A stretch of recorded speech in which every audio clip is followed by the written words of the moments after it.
But anyway, our next speaker is an artist who is going to share her experience and her artwork with us. It's Julie Clement. The title is Clementine.art. She paints in dots, millions in fact. When you see this, the last thing I want to hear you say is dots dot. She considers this work meditative, joyful. She tells stories through her paintings and gently nudges us to go past what meets the eye. So when you see this, let your eyes have a ball. Here we go. Julie?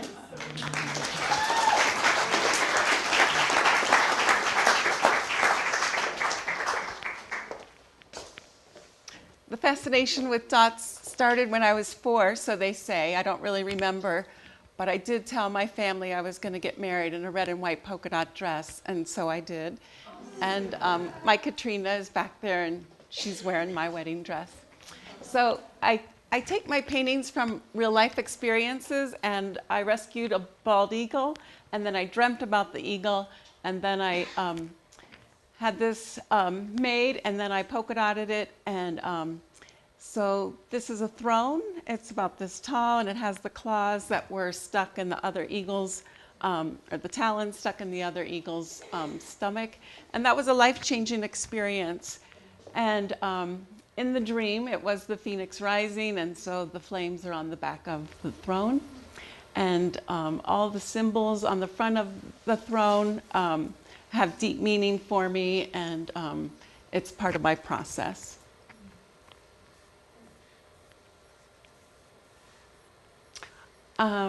This is Venus and Sun. These are small mandalas that Wes Jessup saw me paint in my studio tour and asked me and invited me to paint a mural at the museum. And this was just the prototype of that painting. And this was also some of those mandalas. This is painted on aluminum. It's Mars and Sun. And these are sacred symbols from ancient times. People meditate and dance looking at them and moving into those rhythms. Just to show you the scale of what Venus and Sun was, these are some of the panels behind me, and I'm sitting between them.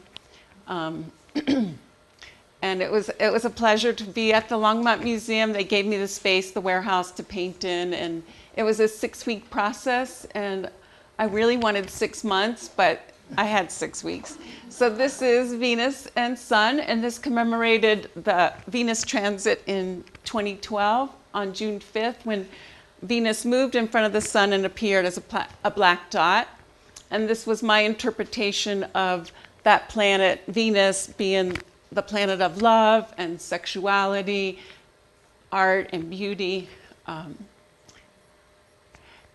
While I was painting Venus and Sun, I started thinking about the Arctic and what was going on there, and that the ice was moving or melting quickly, and that this phytoplankton was growing under it. So this is, I don't know how many dots, thousands.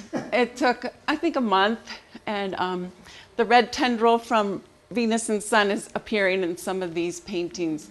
Then I started thinking of Antarctica, and the Russians were just getting ready to drill Lake Vostok, and they took a sample out of the waters, and 85% they didn't know what the DNA was. So I started imagining what was under the ice, what was in the waters, and the red tendril again is continuing from Venus and Sun and from the ice. And this painting is called Seagasm. So you can imagine what I was thinking. And so I thought something was growing. And what was growing was the feeling of Venus being born out of the ocean, and the feeling of an orange rose unfolding. And as she passed in front of the Sun, I just thought we were going to get all that love and juiciness and have this beautiful time. I have a teacher in New Mexico, and he was referring to another teacher of mine, and he said, that guy eats too much sauerkraut. So I painted this, and this is called Too Much Cabbage. This painting is 8 feet by 6 feet, and it was part of the Manic Botanic exhibition at the dairy this past summer. This is called Seeds of Hope, and my teacher usually gives me corn or beans when we part, and to plant and to grow into the future.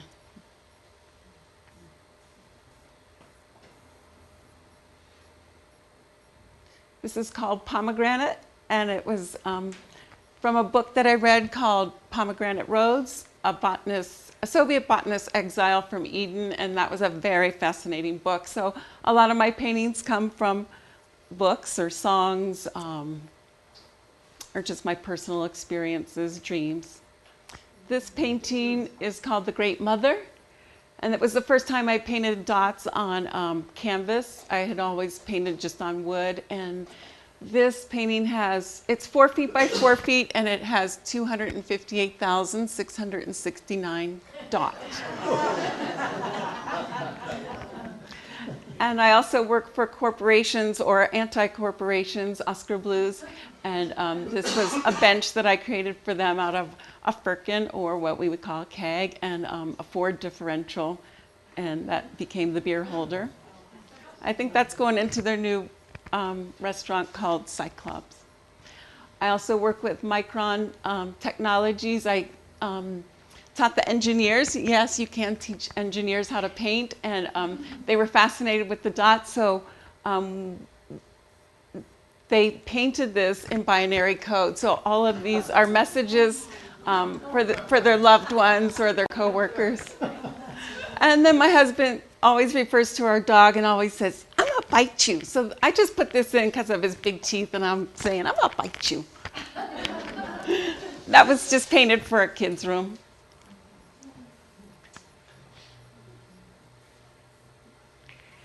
And I watched a spider on my back porch just weave this wonderful, wonderful web, and it also reminds me of St. John's Gospel about the Word. In the beginning was the Word, and this is called She Created the Word. And I had an experience right after the massacre in Aurora, and this little bird came into my life, and I thought it was dead, and I just held it for a while and just prayed on it, and it started moving, and it went up on my shoulder and flew away, and it's called Two Birds. Thank you.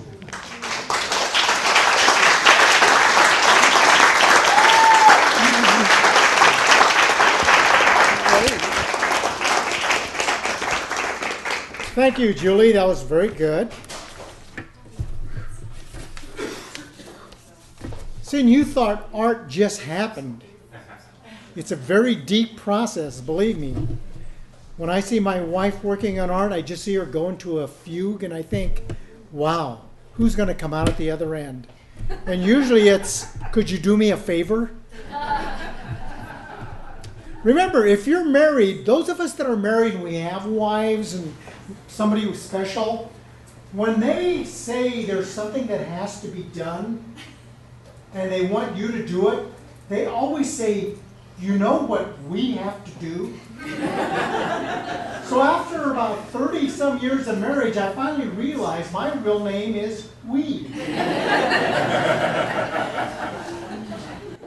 So I told my wife, when I go to the happy hunting ground, she will have to find you.